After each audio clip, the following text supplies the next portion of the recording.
877. Mercenary Hunter by Crispy One Heart Chapter 1. The Man Who Is Lost in Time. The date is January 25, 2005. A gang deal is going on in a parking lot. A man who seemed to be a gang leader with a suitcase and his gang member, and another man who was wearing a fully black outfit holding a suitcase. "Do you have it?"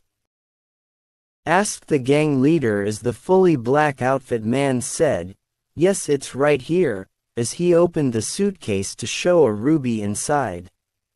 "Show him the goods," says the leader as he orders one of his men to open their suitcase full of cash and they trade the suitcase. "Pleasure doing business," says the fully black outfitted man, but all of a sudden a cop car showed up. One of the officers gets off and holds his firearm at them. "Freeze, you're all under arrest," but the gang leader aims his firearm back. "Not today, cop." But another cop gets out of the car who has brown hair and red eyes. "There's nowhere left to run, scum," and aims his firearm. Then 4 more cop cars showed up and a shootout happens. The gang leader tries to take a run for it as everyone has been taken down, but the brown hair cop runs after him. "Get him, kid, this is our only chance," said his cop partner as the brown hair man runs after him. As the gang leader is about to get away, the cop got the idea to shoot the gang leader in the leg, and it worked as the gang leader fell to the ground. "Mother effer." The cop walks towards the leader. "You're under arrest, it's over. When I get out of here you're dead meat," but the cop knocks him out. He approached the other cops with the man who is now handcuffed. "Nice work, kid, you finally caught him at last," says his partner. "Yeah, let's hope after a year of finding this guy, I hope it's worth it." Then puts him in the back seat. Then the cops away. "Come on, let's head back," says his partner as they drive back to the station. At the station of the Las Vegas Police Department they parked, and the brown-haired man picked up the gang leader's unconscious body and headed inside as they kept going until they encountered the police chief. Well, finally got the bastard, huh?" says the chief as he laughs it off. "Yeah, well, I couldn't have done it without my partner here. After all, he captured him," says the brown-haired man's partner. "Oh really, you were the one who took him down? I'm impressed. Maybe I could increase your payment for this, haha," says the chief as he looks at the brown-haired man. "I'll lock him away for now. You can go home, you earned it, kid," says the chief as he picks up the body and leaves. Brown-haired man's partner pats him on the shoulder. "Nice job, kid, have a good night," as the brown-haired man's partner leaves. The brown-haired man goes to the locker room and just changes to normal clothes and leaves the room. "Oh hey," says a female officer who approaches him. "Oh hi Mary, I heard you took the guy down. Nice job." "Oh thanks, I guess you got back from patrol." "Yep, I was hoping to see you here actually." "Really, why?" "Well, you see, I didn't have the confidence to ask until now, so I was wondering. Hey, it's okay, we're friends, you can say anything, right? So I was wondering if you're willing to go out with me," says Mary as she gets flustered. "Oh, like a date?" the man asks as she nods. "Oh sure thing." Mary is shocked by his answer. "Really? Yes, how about tomorrow?" "Yeah, I'm not busy tomorrow. Thank you. Well, I have to get going. I'll see you later, right?" says Mary, and the man nods. Then Mary leaves. The man walks home and admires the peaceful pathway he is taking, as it used to be not silent and peaceful, but today it is. He got home and changed his clothes to black jeans with a belt, but since the belt couldn't fit his jeans waist, he just wears it over his pants in a blue tank top. He looks at a photo of his mother and father and himself when he was just 10 years old. The man talks to the photo. "Hey mom, hey dad, I hope Florida has been great for you guys." He gives a look for 1 second and heads to bed and sleeps, which he can sleep in since he has a day off tomorrow. The time passes to 2 a.m. while the man sleeps. Then awakens in an alleyway, but it's strange because the alleyway was blocked by fences and tall buildings. The man wanders around and says, "Where am I?" Chapter 2. Welcome to Night City. As the man looks around, he hears a voice nearby. Bum bum da bum. The man thinks to himself, "Is it me or do I hear a voice?" Then he looks down and sees a body, which startled the man. "Whoa, I'm sorry if I disturbed you," but he looks closer and realizes it is a dead body. The man now scared. Oh my gosh, ew." Then he hears the voice again. Bum bum da bum. The man looks closer and sees what looks to be a firearm, like a pistol but with colors yellow and red. He picks up the firearm but thinks to himself he really shouldn't. Then the gun talks. "New fingerprints detected." Then the man flinches, accidentally drops the gun but picks it back up. The man asks, "Who are you?" The gun says, "Hello new user, I am an AI companion used to help you defeat your foes. You can call me Skippy." The man says, "Well hello there Skippy," then thinks to himself, "Am I really talking to a gun?" Skippy says, "May I ask who is the name of the user that has collected me?" The man revealed his name. "Oh, my name, well, I am Vincent. Vincent Skulldriver." Skippy says, "Well hello Vincent, I hope with our new partnership I will help aid you and maybe see a better future." Vincent asks, "Wait, what partnership?" Skippy answers, "Well, since you pick me up you created to contract with me until you are dead." Vincent thinks, "So that's what happened to that guy," while looking at the body. Vincent asks, "So and I, does that mean you have answers I seek?" Skippy says, "Yes sir, any questions you would like to ask of me?"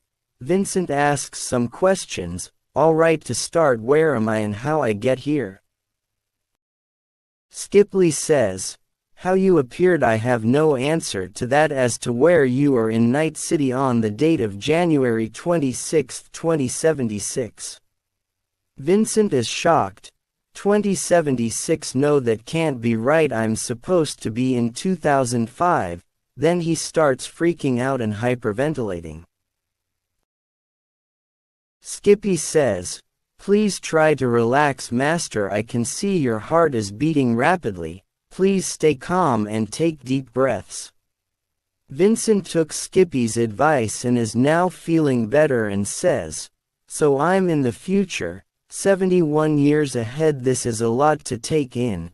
Then asks Skippy, "I want to know everything historically happened since the year 2005, but Skippy declines, saying, "I would tell you now, but it is dangerous to be in this location as we need a place to stay. Night City is too dangerous for you to be already, as well as being in an alleyway."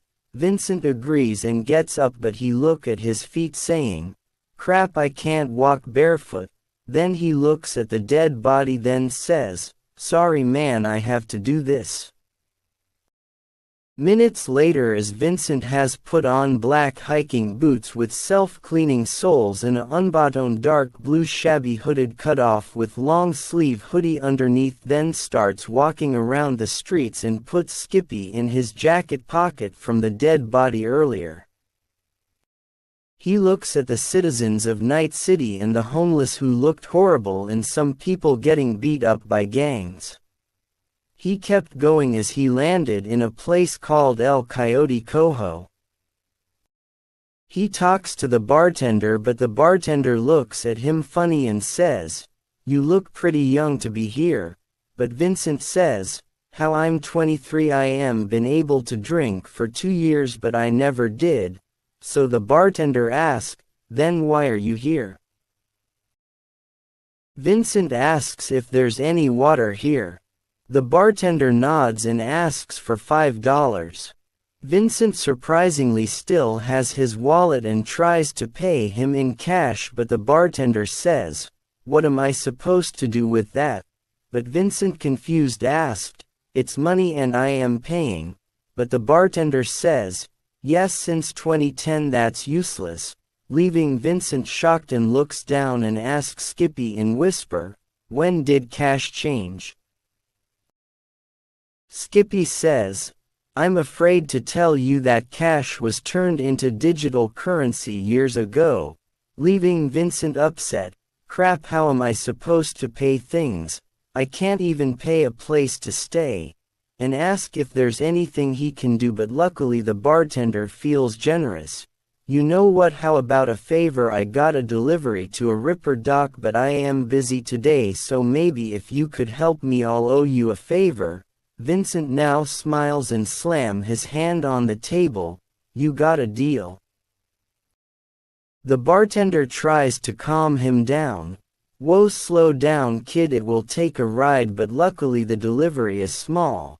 He gives him a small box and says, "The Ripper dock will like it to be delivered today, so you best get a move on."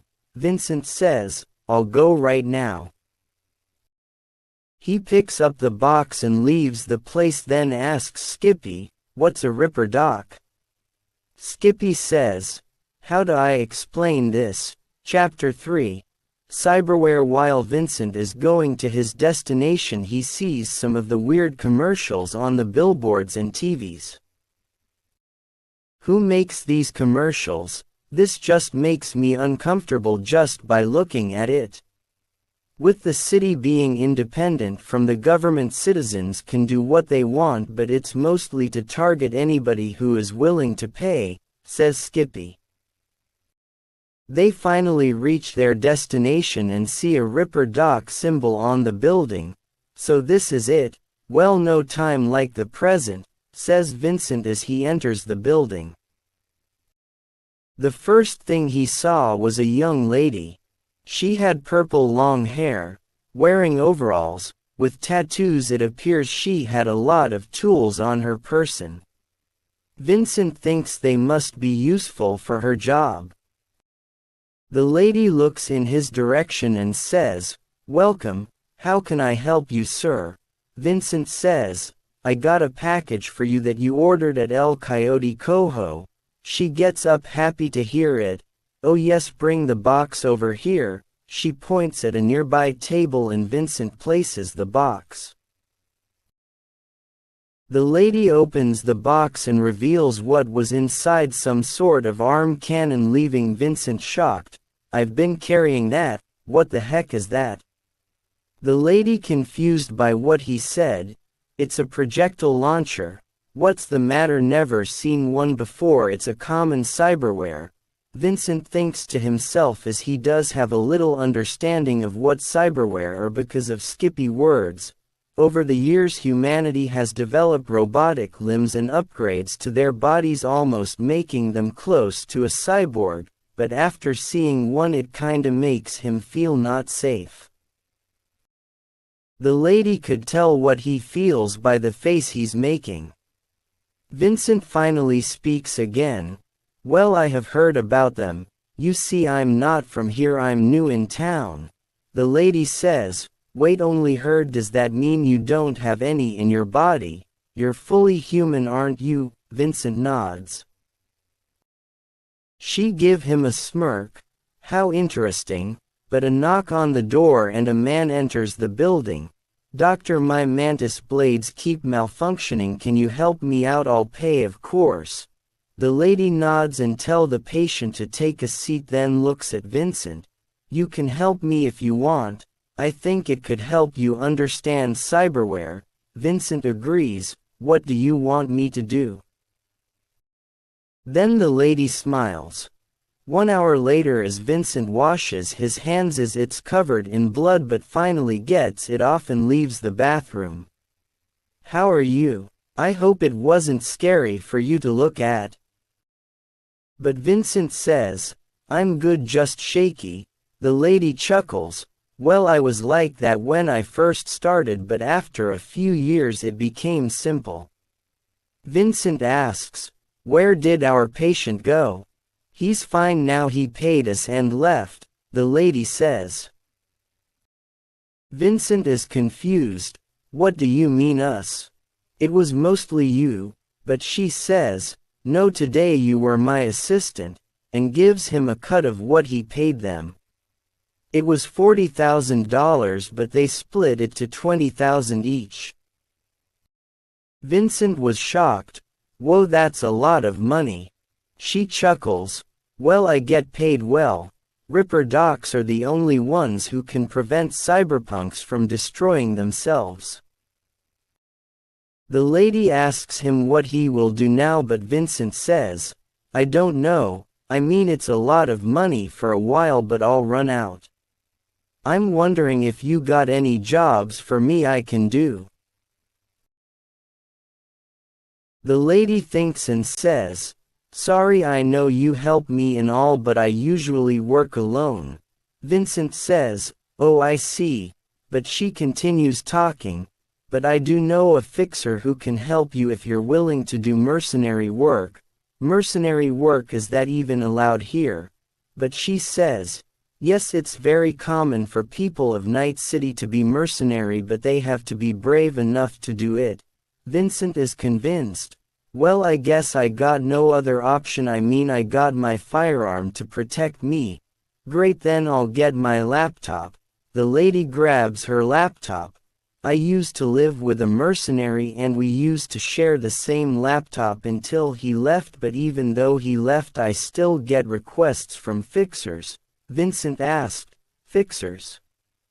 Yeah, they are the ones who give mercenaries work. If you need a job you ask a request, but you have to prove your worth and gain a reputation to get other fixers' intentions. Then she finally found a request. Here we go. A fixer says his daughter was kidnapped by a gang called Scavs. A hostage job. It sounds risky, but someone is in trouble and I have to help them, says Vincent. That makes the lady smile. Well, I guess I'll let them know you're on your way. I'll send you the location. She gives him a drive which Vincent can put on his phone, which gives him the location on the GPS, and Vincent leaves. Well, wish me luck. Wait. She gives him a punkife for protection. I never learned your name. It's Vincent. Vincent, Skulldriver. How about you? I am Aqua. Please be careful, Vincent. I don't want to regret this decision. Then Vincent smiles at her and leaves. Chapter 4. The first gig. 1 hour later, Vincent finally made it to his destination. Vincent asks Skippy, are you ready for your first job? Absolutely, Vincent, but before we go I have a request. Oh, and what that'll be? Well, I have 2 separate modes for combat, which are puppy-loving pacifist, which I'll aim for the non-lethal part of the body, or stone cold killer, which I'll aim for the lethal part of the body. Vincent makes his decision. Stone cold killer. As much as I don't want to hurt anybody, I want to survive. Excellent choice, Vincent. Stone cold killer activated. I'll do my best to protect you. With that they enter the building. Sneaking past nearby scavs, but sees one alone and takes him out with the penknife, and sees the Oni mask the scav was wearing. Well, I guess I'll hide my identity for now. Then he puts it on and pulls up his hood. He keeps going, taking out more scavs until he hears a conversation and hides. Yo, do you know where the boss put the girl at? Yeah, but we're not supposed to talk about it at all. Come on, man, what if I fail to keep her alive if I don't know where she is? Oh my g, fine, but I'll say it once. She at the top floor. Just take the elevator hidden behind the bookcase. Vincent smirks and heads to the elevator, carefully moving the bookcase out of the way. It was a struggle, but he managed to do it and entered the elevator and saw the girl. The girl is scared for her life, thinking he's a scav. It's okay. He takes off the mask. I'm a mercenary your father sent me. Let's get you out of here. He cuts her rope with the penknife and uncover her mouth. Thank you. I don't know what they will do if you didn't show up, but a scav shows up and aims his firearm at them, but Vincent, who was startled, fires Skippy and kills the scav. Vincent drops Skippy. Did I just take someone's life? As in the past when he was an officer he has fired a gun before, but he never killed someone before, so it was his first kill. The girl calms him down. Hey, if you didn't he would have killed us. You're right, I sign up for this is my life now. He puts on the mask and picks up Skippy while his hands are still shaky, but tells her to move. They keep going while Vincent protects her and blasts all the scavs that got in the way until they found a vehicle. Get in. Vincent takes the wheel and drives. They drive for a little bit, but scavs follow them. Aw crap, Skippy fire. He drives while Skippy automatically hits the scavs, but one of them shot his hand. OWWW mother effer. Then fires back, kills the last scav on the vehicle. Call your dad, give him a location to pick you up. They drive away. They eventually stop and drops the girl off. Thank you, mister. And she runs to the pickup vehicle and one of the guards walks up to Vincent. I thank you for saving her, here is your paycheck. He gives Vincent $10,000. The boss wants to meet you tomorrow afternoon to show his gratitude. The guard goes to the pickup vehicle and they leave. Vincent with a bloody hand. He reaches at the glove book to find bandages and something to remove the bullet. Skippy says, try to stay calm, Vincent, but slowly Vincent pulls the bullet right off his hand and wraps it around and lays back at the vehicle. Do you think that worked? Checking now, Vincent, one moment.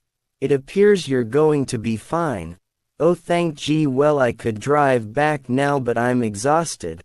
Aqua will get worried. We'll go see her first thing in the morning, buddy.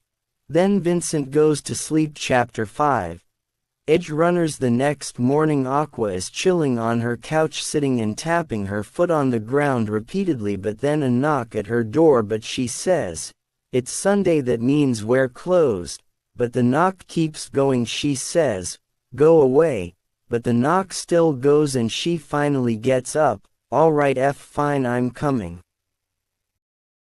She opens the door and sees Vincent with his mask on. She was about to pull her firearm, but Vincent takes the mask off and she figures it out and hugs him. Oh my gee, you're alive. You're alive. She starts crying. I haven't heard from you all night. I thought I sent you to your death. Vincent says, I'm fine. Something happened during the job and I passed out in a car. She asked him to head inside the building. She saw his hand. What happened to your hand? But he says, I got shot by a scav but I got the bullet out. Let me see, we have to make sure it heals right. She unwraps his hand but sees the hole on his hand got a little better. Stay here, I'll get some alcohol. We can't let it get infected. She grabs the first aid and gets the alcohol and puts it on his hand. Says Vincent while it burns on his hand. I'll be fixed in no time. So how did the job go? Well, the job's done. The fixer got his daughter back and surprisingly he wants to meet me later. And I took my first kill of my life. Taking someone's life for the first time never feels good, but it happens all the time in Night City, so you have to get over it and keep going. Says Aqua. You're right, if I'm going to keep at this mercenary job I have to get over it. so you will become a mercenary. Well, be careful and please come visit me with any trouble. Without cyberware it could cause more problems for you. Vincent asks, does every mercenary use cyberware? Well, mostly, as it gets the job done faster and easier, but there are some mercenaries who turn into edgerunners. Cyberpunks who have so much cyberware they get way too close to turning into cyberpsycho, a cyberpsycho. Aqua chuckles, man, you really have a lot of questions, mister. Well, like I said, I'm not told that much about what happens here. Well, cyberpsycho is a disease caused by mentally going insane, AMD having too much cyberware. They're not human anymore. Once you're cyberpsycho, your life's over, as the only cure is death. Have you ever seen someone turn cyberpsycho? Aqua looks down for a second. No comment, just don't go near one. And that should do it. Vincent pays her $50 for the help and asks, has anyone ever tried to find some way to put a lot cyberware without risking of cyberpsycho? Well, if there was, we wouldn't have so many people dying from it. Vincent, I believe it is almost time to meet our fixer, says Skippy. Well, I guess it's time to go see you, Aqua. Aqua says, hey, when you continue your work, will I ever see you again? Vincent smiles and shows her his phone to the call app. Put your number on it. She does, but a little tricky as she not used to seeing her version of an old school phone. There, now you can contact me. Feel free to give me a call. She chuckles, maybe I will. Well, I'm off, come on, Skippy. He picks Skippy and they leave, and Aqua smirks. Chapter 6. The Fixer. Vincent arrives at where he is supposed to meet the Fixer. It was at a diner, but it was empty with a closed sign and bodyguards around the building. He approached the guard. What do you want, punk? Vincent says, I'm supposed to meet your boss today. You're the one who saved the boss's daughter. Says the guard, but the Fixer's daughter, who in the diner sees Vincent and opens the door. Yes, this is the man who saved me, you can let him in. Yes, ma'am, says the guard and lets Vincent in, and the Fixer's daughter asks him to follow her to her father's location. Vincent sees a man who is wearing a fully golden trenchcoat, black shirt with golden dollar sign on it, gray pants, black boots. His appearance is like mohawk and sideburns. His hands are fully gray, like he has cyberware on them. Vincent sits down, meeting the guy. Well, if it isn't the mercenary I wanted to see, so you saved my daughter. Vincent nods. Yes, sir. Oh, with manners too, I like you already. My name is Michael Greepunk. What's your name, Mr. Savior? My name in Vincent. Skulldriver. Skulldriver, well, that's one interesting name. Vincent asked, so what did you wanted to meet me? Is it to give me a suitcase full of cash? Michael laughs loudly. Ha ha ha, wow, you're crazy to think that. Listen, kid, I'm no charity. No, I'm here to give you a reward. So how long have you been a mercenary? Well, sir, yesterday was my first job. You see, I'm new in town. This is my second day in Night City. Michaels laughs at the shock. Oh, your first day and you're already saved hostages. How brave of you. Well, I have to show a good impression, Vincent says while chuckling. Michael says, well, I'll get to the point of why I brought you here. Not only I'm interested in you helping me out, but I want to give you something that could help you in your work. My daughter said you got shot by the hand. Then he looks at his hand. Well, how about I give you a solution to your problems? He whistles and one of the guards puts a briefcase at the table. Go on, open it. Vincent opens it and the first thing he sees is Michael's number. Well, I hope you keep it, as I look forward to working with you. says Michael. Vincent sees what's else in the case of what looks like a bodysuit. Michael says, "Do you like it? I bought it from an auction." Vincent asked, "What is it?" Michael explains, "It's a prototype and the only one made a Militech bulletproof bodysuit. I was going to use it on myself, but when I became a fixer I never wore it and couldn't decide who to give it to, but when you saved my daughter I just knew that you're worthy to use it. With it any bullet makes contact with the suit, the bullet stops by impact, even the forehead is protected." Michael chuckles. Vincent is amazed by it. "Well, thanks, I think it will be proven useful. Also it's very tight so you can wear your normal clothes over it. Anyway, am I expecting any more work with you?" as Michael shows his hand for a handshake. Vincent shakes his hand. "If you got any jobs available just give me a call." "Wonderful to hear, then get ready because I feel like there will be a gig not so long from now. Otherwise we must get going." Michael leaves. "I wish you best of luck, Mr. Skulldriver." While walking, his daughter waves him goodbye and follows him. Vincent looks at the suitcase, then gets back in the car with the suitcase. He opens it again and looks at it, then remembers what he asked Aqua. Has anyone ever tried to find some way to put a lot of cyberware without risking cyberpsycho? Well, if there was, we wouldn't have so many people dying from it. He says to Skippy, "Skippy." "Yes, sir. I think I got an idea." Chapter 7, Cyberware Bodysuit. "You're out of your mind if you think that will work," says Aqua. "Come on, think about it, Aqua. This could be useful idea. Putting cyberware on a bodysuit and make it work. I don't believe that's possible. But we can at least try. Think about it, if I pull this off I won't need to worry about being cyberpsycho while using a few cyberware." Aqua thinks for a few seconds. "Oh fine, but if you'll do this then I'll help you."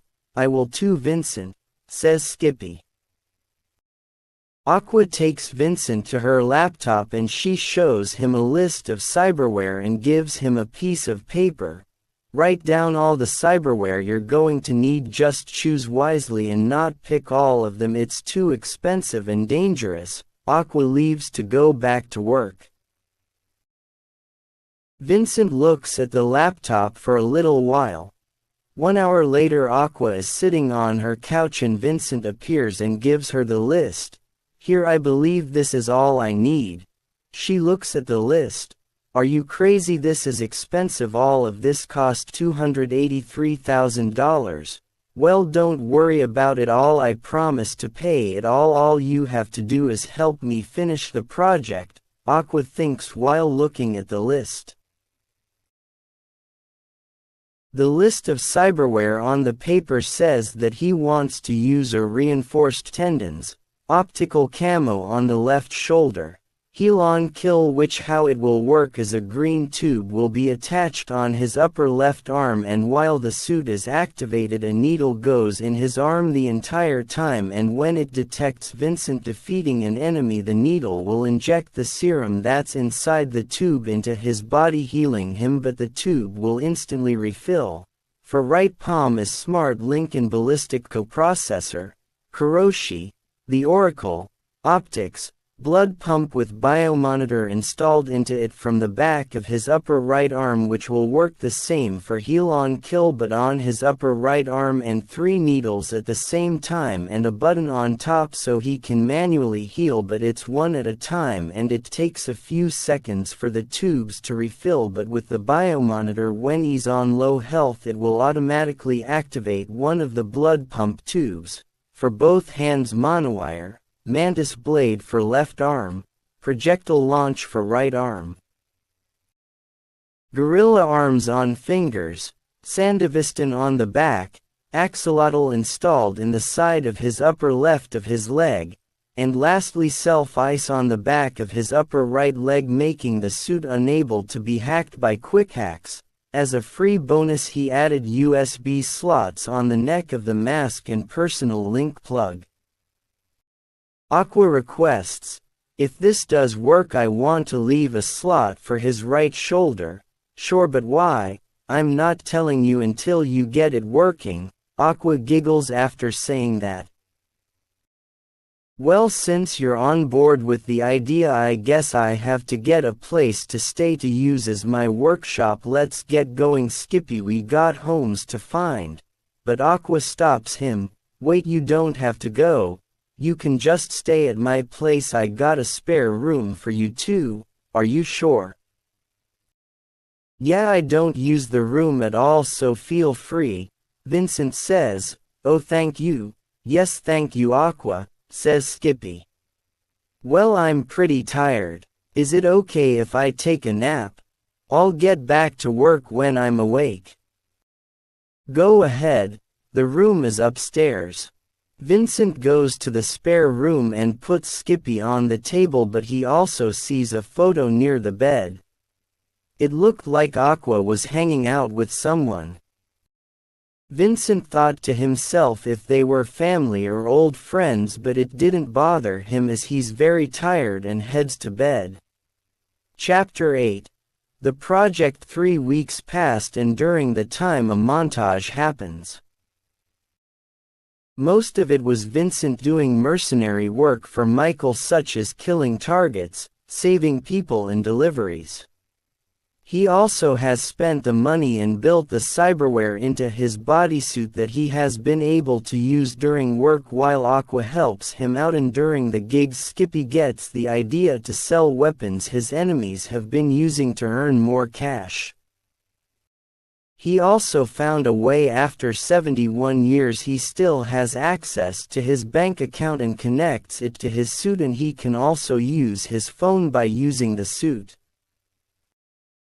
Since he didn't want to replace his eyes, he created clear lenses to attach it to the mask and use it to work similar to the Kuroshi optics. Some days Vincent has been lacking some sleep, so one night he falls asleep on his desk and Aqua checks on him but lets him sleep and puts a blanket on him until the day finally happens. "It's finally done," yelled Vincent. "Well done, sir," says Skippy. "Well, let's put it on and try it out." He puts on his bodysuit and puts the personal link in the computer, then a percentage appears on his lenses from 0 to 100 and then says, "Cyberware suit prepared and ready." He pulls his zipper up from the center of the bodysuit and the bodysuit goes invisible, which shows Vincent in his underwear, so he puts on his clothes over it.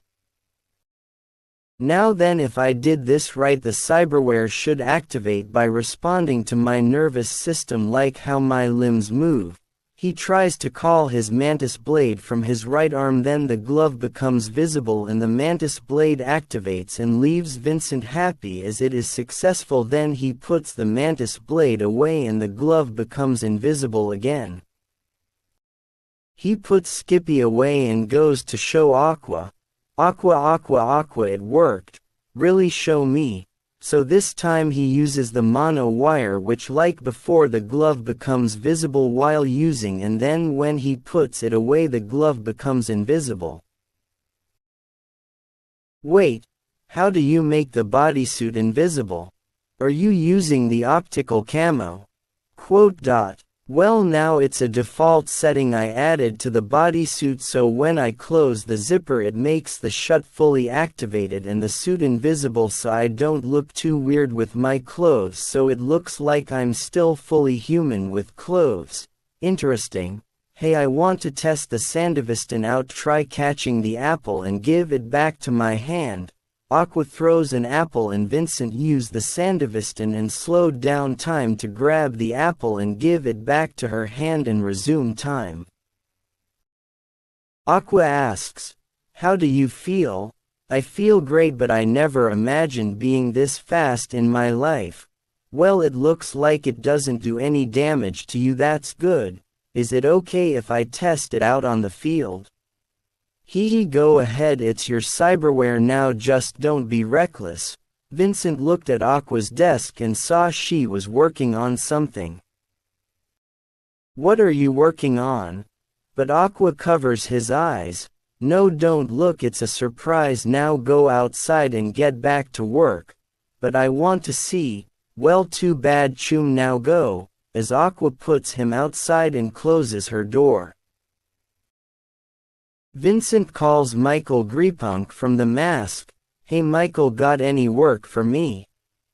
Hey my favorite Merc, well as a matter of fact I do, I got a fixer friend who wants a car delivered to him, I'll send you the location. Vincent gets the message to where it go, which is cool that in his HUD he can see his health, stamina. He can see how much money is in his bank, which is now $157,800, and he also has a minimap, so now he doesn't need to look at his phone GPS anymore. I got it. Tell your friend I'll get him the car. Great, I'll also send you a message of what to look for. Vincent hangs up the call and heads to his destination. Chapter 9 Test Field. Vincent made it to the job location in Haywood and checked on his messages of what car needs to be stolen. It's a green Quadro Type 66. He heads inside but doesn't really want to be sneaky about it as he wants to get it over with. Hey fellas, how about we talk about this? There is nothing to talk about, head, says an enemy. Oh, don't be like that, guys. How about I take the car and you can just walk away? How about you die and we get on with our lives? Vincent finally gives up talking. Okay, you ask for it. He uses his monowire to defeat that enemy and the others start firing, but he activates his Sandevistan and dodge the bullets until they ran out of bullets, leaving them shocked, realized he has an Sandevistan. Then Vincent fires Skippy and fights his way to the car. A netrunner tries to hack Vincent but doesn't work and gets defeated. They have no chance against us, ha ha ha ha, says Skippy. I'm just proud of myself to make it work. Vincent gets in the car and drives off and calls Michael. I got your vehicle. Wow, that was faster than the usual, says Michael. Let's say I got some cyberware. Nice, it makes our jobs easier. I have sent the location in your GPS. Vincent gets chased by other enemies, but he uses his projectile launcher on his left arm. Fine, if you want to chase me then take this. Vincent fires a rocket at the cars and they explode, then saws a blockade but uses the rockets to get them out of the way, then drives to the location. He meets a man by the name of Padre. Well, if it isn't my new delivery man, says Padre. Yep, here you go sir, your car. Then Padre orders his men to beat the car up a little bit, deliver it to the owner's house men, leaving Vincent shocked and also upset. Are you kidding me? What was the point of bringing it here if you're going to destroy it? Damn, what a waste of time. Not really, I only want it here to send the guy who threatened me a message, says Padre as he sends Vincent $30,000. Okay, never mind then. Then Padre chuckles. So you're Michael's new mercenary, what's your name? It's Vincent Skulldriver, sir. Skulldriver, so you're the Skulldriver boy, I heard about you. You have? Asked Vincent. Yes. You've been making quite a name for yourself, young man, if you haven't realized it yet, but people make rumors about you. What kind of rumors? None to worry about, they are all good, saying a man with red eyes has been causing great deals with Michael Greypunk. Surprising that the Mercenary Hunter hasn't got any interest yet, Vincent asked. Mercenary Hunter? Padre explains. Yes, word spreads about someone killing mercenaries in Night City, but only a few, as this is recent, so I ask for you to be careful. Will do. Anyway, I hired you because I want to ask if you're willing to work for more than one fixer. Vincent jokes. If the pay is good, I'm willing to do it. Well then, I look forward to our new friendship. I'll send you some gigs next week. Vincent nods and leaves the building. He got home but doesn't see Aqua anywhere. Aqua. I'm home, are you here? He knocks on her room.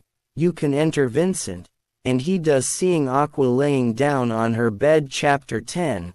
The invitation. What's going on? I thought it wasn't Sunday, asked Vincent as he sat on the edge of the bed. I had to close the shop today. I couldn't focus. Vincent asked, why, what's going on? Aqua explains, while you were out I got a letter in the mail. Apparently I was invited to my cousin Kevin's wedding that's happening next week, and it says I have to bring a date with me or else. So what's the matter? Asked Vincent. I want to see my cousin but I have no one to ask to go with me. Oh, Vincent says as he looks away. You know, you could have asked me. Aqua gets flustered. I didn't want to bother you with your work because it's in New York and I didn't want to waste your time there. No, it won't. It's always worth seeing your family, even at your cousin's wedding. It's very important for you to be there. I'm willing to come with you so you can see your family. Aqua gets up and hugs him while Vincent isn't looking. Thank you. Vincent looks back at her face. You're welcome, and he smiles. Aqua says, if we're going to the wedding then we must prepare, and you know what that means.